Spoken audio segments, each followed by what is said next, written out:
Hi, my name is Nate, and I'm an occupational therapist and an ADHD coach, and I'm sharing executive functioning tools to make life easier for you. Now, today we're going to talk about something that we experience often, which is finding yourself in the rabbit hole of research. If you know, you know.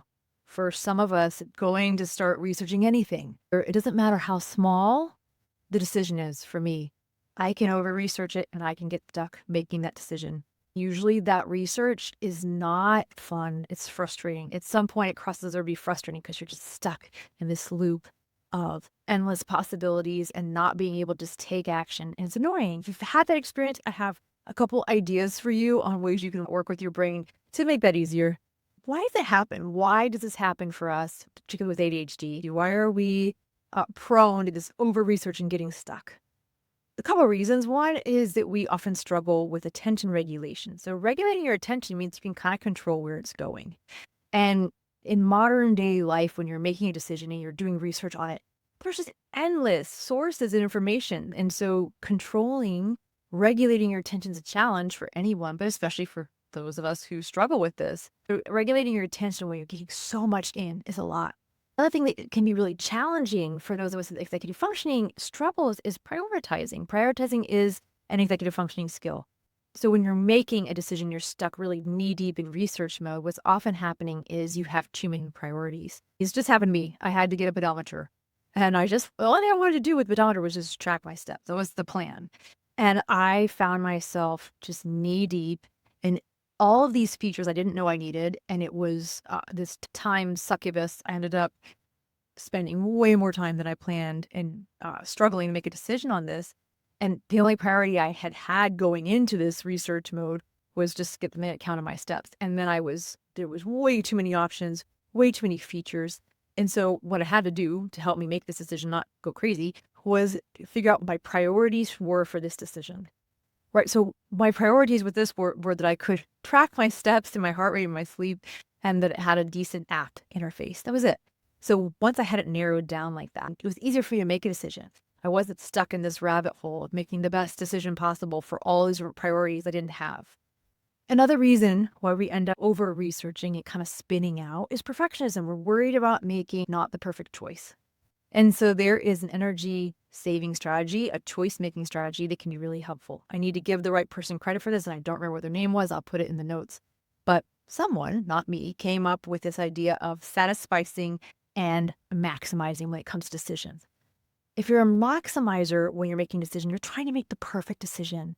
And just like me with my pedometer, I'm trying to make it in so many different priorities, every different arena. I want it to be the best price and this color and this perfect style and have this great app. And I don't know, go on and on with the different features that you want. But if they're all priorities, nothing's a priority. It gets really hard to make a decision. So you having a hard time making a decision because you want it to be this perfect decision. The opposite of that is a satisficer. A satisficer is somebody who's like going to make a good enough decision. It's like B or C level work. Oh, there could be a better decision. They could have saved money somewhere. They could have had maybe the cuter style somewhere. But at the end of the day, it let them take action and move on, like just be done with that decision. And so it's an energy conservation technique to be able to say, I'm only spending this much time on this decision. Right. So how do we work with our brains when it comes to these struggles, right? Struggling with overwhelm, struggling with attention regulation, struggling with decision making, struggling with perfectionism when it comes to making your decisions.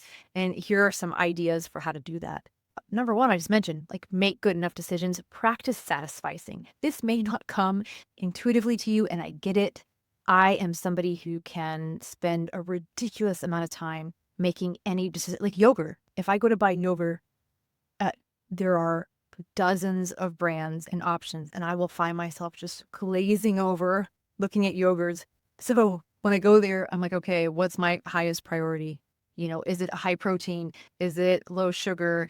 Is it cost? Is it using a certain kind of sweetener? I don't know. Whatever it is, I try to narrow down my priorities and make a good enough decision.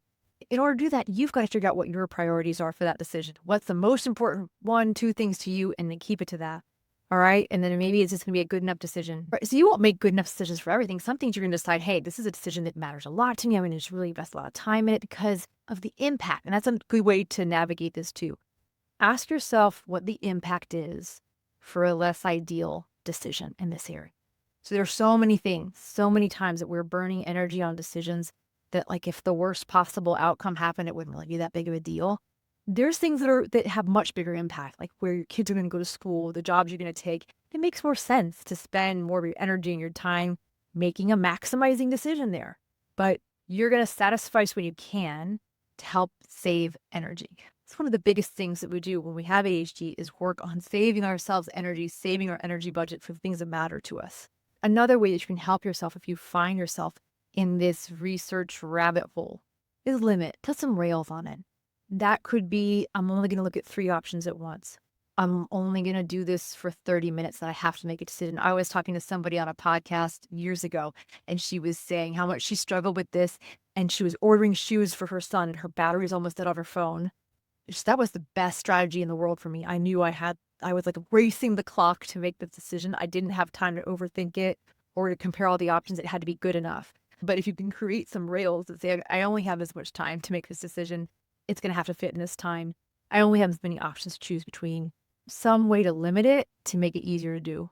It's another tip for getting out of this research loop. And this is a tricky one. It's so much easier to say this than to actually do it. I definitely struggle with this. But it's accepting that you have to live with some uncertainty. We don't always know. We can't always know. But we're making a decision. If it's going to be the right decision, you could do all your research. You could do weeks and months and years of research and still not know all the unknowns about a decision, even a bigger decision, after you've done your due diligence and you've looked at your priorities and you've done as much research as makes sense to you.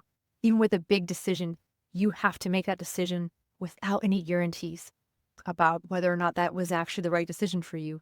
That uncertainty is really uncomfortable. And man, that is the ultimate in cognitive flexibility, being really flexible in your thought.